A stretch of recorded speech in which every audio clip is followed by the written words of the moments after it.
Let's go for it. All right. Let's go. Hi, Alex. Pleasure to meet you. Finally, see you in person.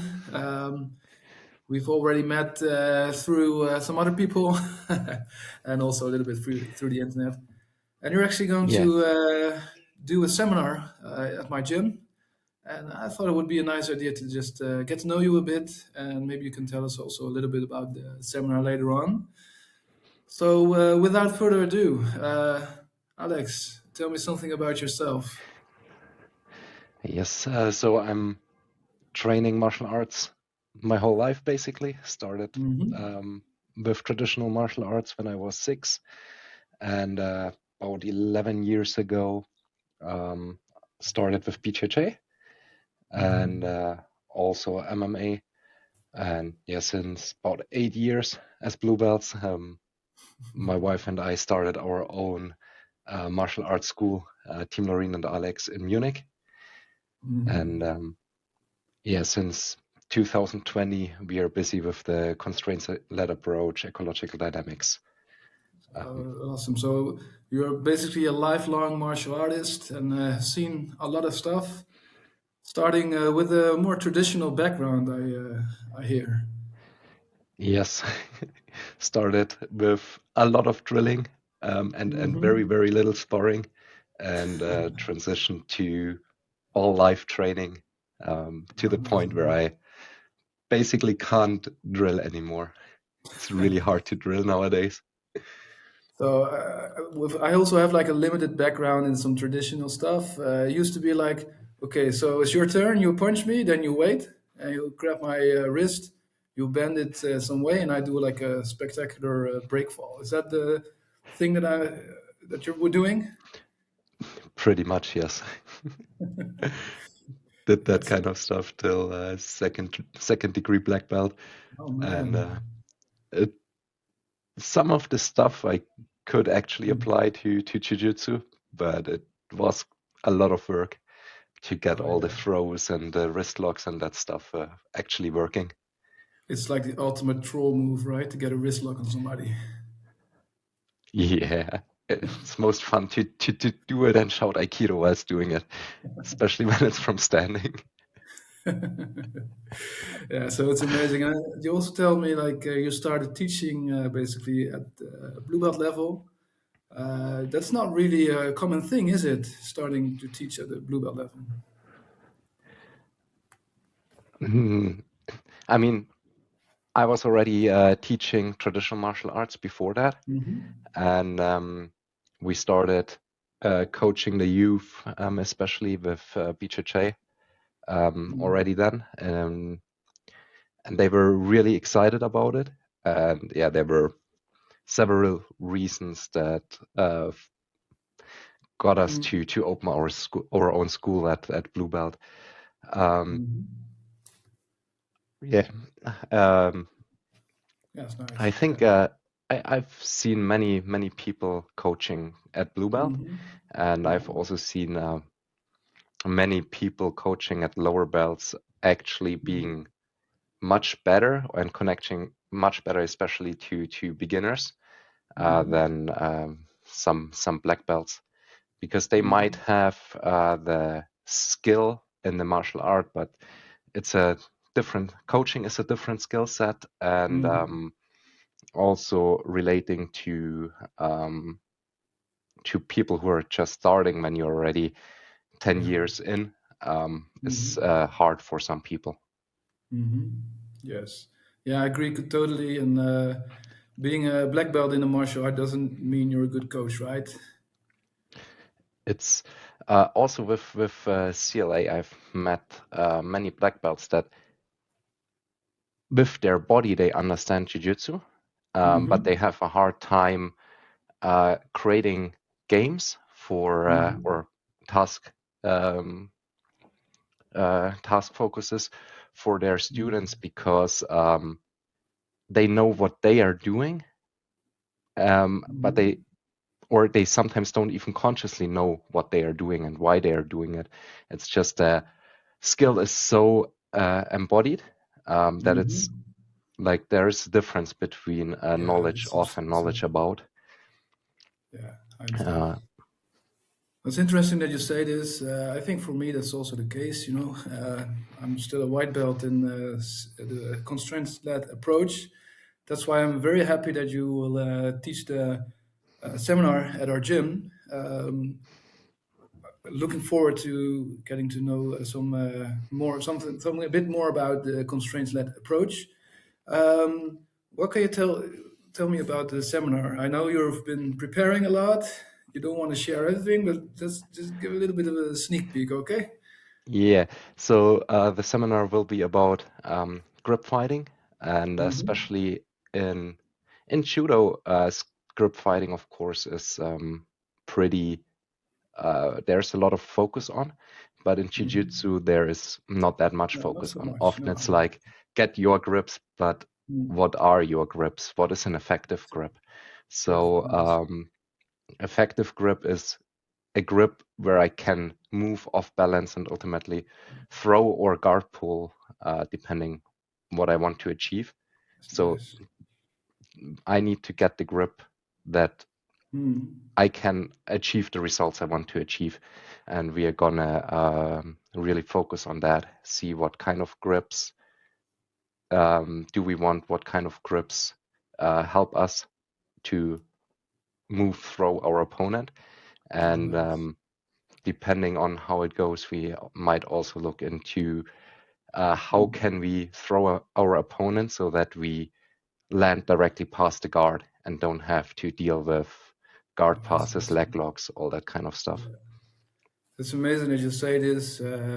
I'm from a judo background myself, and like from day one, you get drilled like get the grip fighting. It's a very big proponent of judo, and then in jiu-jitsu, it's like it's almost not there, but it's so important. Yeah, and like again, I'm looking forward to how you are going to teach this because it's in my body, but it's really hard to translate. So what makes a good grip and what makes a bad grip?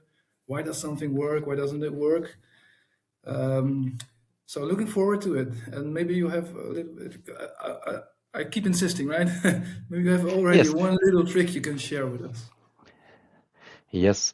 Um, one one thing is when it's about gi grip fighting, seminar will be in the gi. I Mhm. do not want my opponent to make connection to my jacket, especially to the Mhm. lapel. Mhm. So I'm usually looking for sleeve grips first, and then Mhm. establish my Oh, grips that's on the beautiful. lapel, for example. Mhm. Um, and I'm always looking for grips where I can control distance and rotation.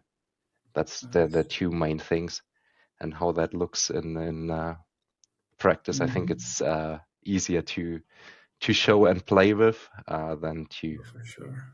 Yeah. um, yeah. That's nice. That's nice. I think that will be very useful. That's, well, again, looking forward to it. And you've already also been talking about this constraints-led approach. And okay, so I've already been introduced to it a bit, but I imagine not everybody is already introduced to it. So can you tell me, like, pretend that I don't know anything about constraints-led approach? What does it look like? Why is it good? Tell me about this. Yes. So in a constraints-led approach, we um, tell people what they want to achieve, but not the how. Sometimes we can talk about the why, but it's not necessary. We really focus on the what and keep the how um, Mhm. to the athletes. So the idea is I want to repeat finding solutions and not Mhm. repeat the same solution over and over. I might have a solution for a um, certain how I get my opponent to the ground, Mhm. some kind of throw. Um, but that's not the only way to do it. Like there are a million double legs out there, there are a million Yes. hip throws out there. It's just a concept. And the idea Mhm. is we want to repeat finding solutions Mhm. for the problems that there are in jiu-jitsu in our case.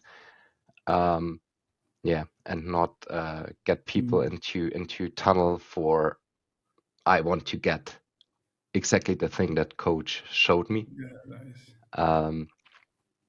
Yeah. So basically, you're moving away from this kind of show and tell type of instruction, where it's a teacher offering solutions for problems people might not even know they have. Exactly.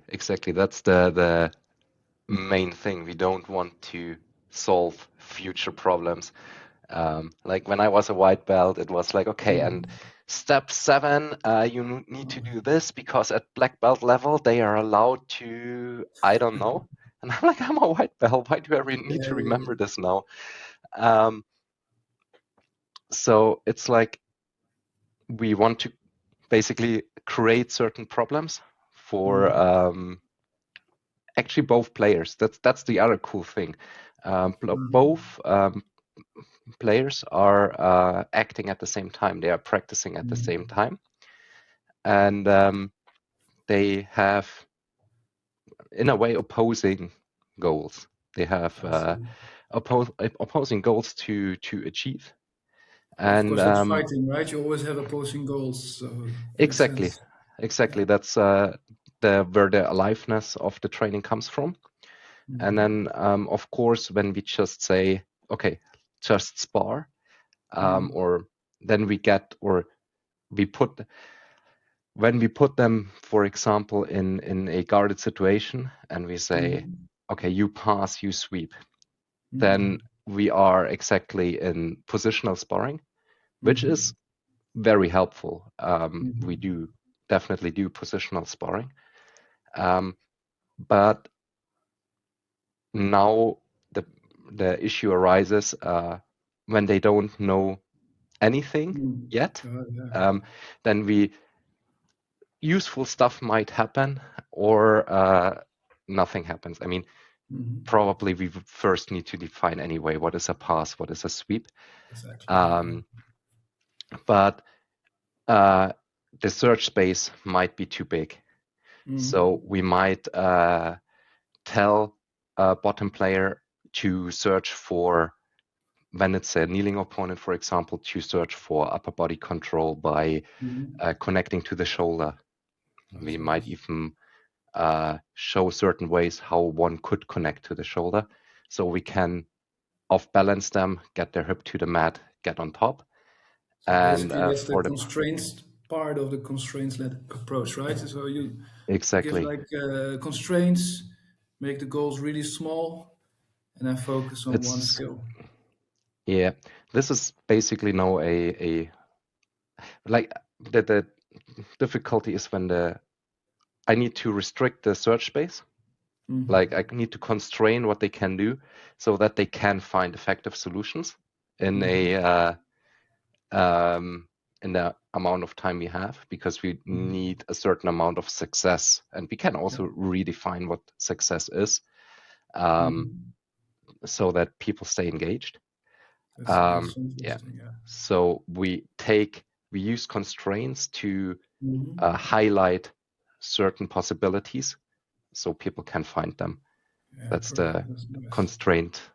constraints part in the constraints-led approach. Yes. That's very nice, because we all know the situation where you're teaching a class and it's like, okay, top person has to pass the guard and the bottom person has to sweep. You look away and they're just rolling over in an entire room, and nobody knows what's going on anymore. So Yes. this That's exactly approach it. narrows it down really, Yeah. really well. Yeah. Yeah, and where does the intention go is very important. And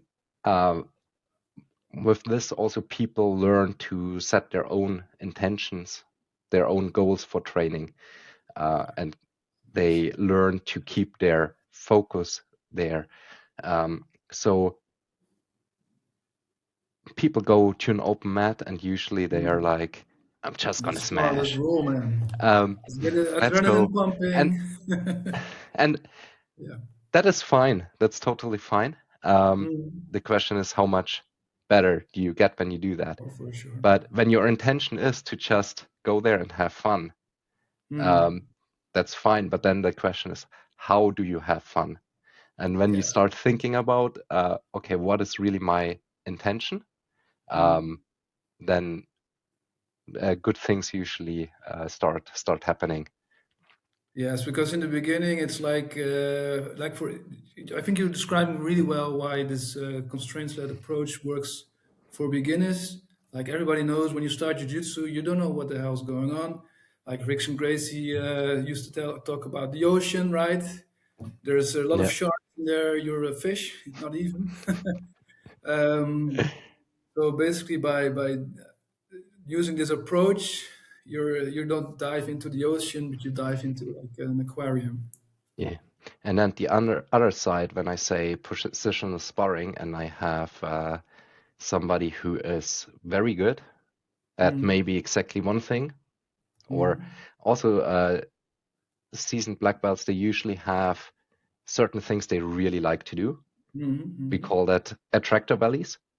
And How do you when say I that? Just, attractor bellies, oh, it's can you basically explain that a little bit? yeah. When we train, we develop certain skills, Mm, and when the skills that really work for us, they mm. become attractor bellies. That means All when right. I'm sparring, I'm pulled towards that. I want to I see. do that thing. Yeah, I'm looking for that thing. And yeah. the better I become at that thing, the deeper my attractor belly Mm, becomes, which means the more I'm pulled towards that. yeah. Um, so now I can use constraints Mm, to take this solution away. that's nice. I can Yeah. do that very directly by you're not allowed to do Mm, that. Or I can also have the opponent do something that makes the solution impossible. yeah, And that's now nice. also really experienced players have to Mm, search for a different solution. that's nice. And I think that's where it also is really good for advanced players. I know many black belts do that kind of intuitively by saying, okay, I Mm, really want to work on this new thing now. And they just, whilst rolling, kind of constrain themselves to search for a certain thing, to do yeah, a but I certain think what you're saying is new really thing. interesting because it's like if you say to somebody, "Don't do this," it's like standing on top of a ladder, right? If you say to the person, "Don't look down," what will happen? They're gonna They look will look down for down, sure. right? Yeah. It's better to say That's like, "Look up," look, and then you have focus. And I think that is something that you're basically saying right now, right? It's like with the constraint set approach, a higher belt can develop as well because you give him another focus than his usual game. yeah. And also, we've seen that with a armbar seminar we Hmm. taught. So experienced players, they Hmm. can lose from, like black belts will lose from white belts when the Hmm. games are constrained in a way that the solutions the black belt has don't work anymore. Oh And man, in my certain ego is gonna games, hurt. 20th of March. maybe we will see where I can find the right constraints. The thing is, that's exactly where development happens, and often For newer sure. players are way more open to experience and to be creative and to Hmm. try things out because they don't have such deep attractor values yet. Yeah, And that's for actually, sure. we saw some black belts being so frustrated that they started cheating instead of trying to stay on task. Play the rules, Um, man. That's not cheating. It's playing the rules. Well, playing the rules. I love playing the rules. I'm especially in 220 when we started, and there were no examples of how to do that in jiu-jitsu out there yet. Um, I always told the people, hey, really explore the rule, see where you can break, where you can play them, but don't break them. The problem, it's cheating when you break the rules. On the other hand, are you even trying when you're not cheating? But still, like, because it's really valuable feedback for you as a coach when people start doing stuff that you did not intend them to do. And that can be really cool. And it can be something that you want to take away, sometimes. But it's also cool to allow people to play with that, to That's see interesting. how within the rules how much leeway do they have. That's interesting. So you're saying also for your seminar on the 20th of March, it's not just for beginners, but also for more advanced people. But you do have to put a little bit the ego aside, right? Just to be able to learn. Yes, I think like the right kind of ego is, I think, very important. Like we need the right competitiveness in the tasks, so we compete for our intention. But I don't want like the what we need to deal with is the frustration when we don't reach our goal, and that's where ego can become negative when the frustration becomes too big. I agree. And of course, there's also a responsibility on the coach to manage the frustration in the classroom, but especially also for experienced players, there's also an expectation on you to manage your own frustration. Yeah, that's nice. I actually always say, like, you should be happy that you're frustrated, because if you're frustrated, it's a goal, right? Like, if you want to reach something but you cannot do it, you get frustrated.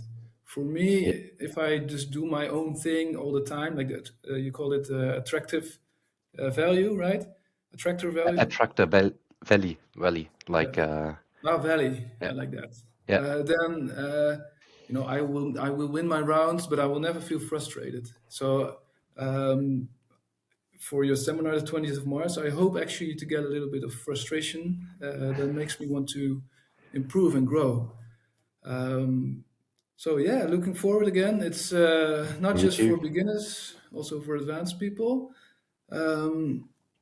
You already also gave a little bit of a sneak peek, right? Talking about the sleeve Yes. grips and not going straight for the lapel.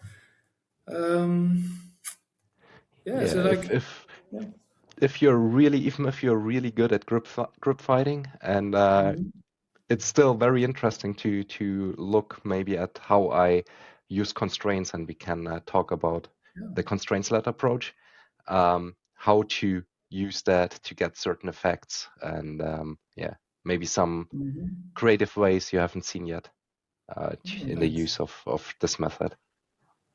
All right, that's very cool. So I want to thank you for the interview already. Is there anything you'd like to say to the viewers, listeners about the upcoming seminar? Regarding the seminar, I hope to see you there. Hope we have fun together. Be curious, explore, and looking very much forward to it. So I've said it a couple of times already in this interview. We are looking forward to it, and now to me it's clear that, of course, for a beginner it's very interesting, but it's also very nice to join when you think you already know how to grip fight or you already know jiu-jitsu. So I hope to get frustrated at your seminar. Yes, I hope I'll manage. I'll have a look, and gonna be fun. Gonna be fun for sure. Awesome, man. Thank you for the interview, and see you soon. Thank you. See you soon.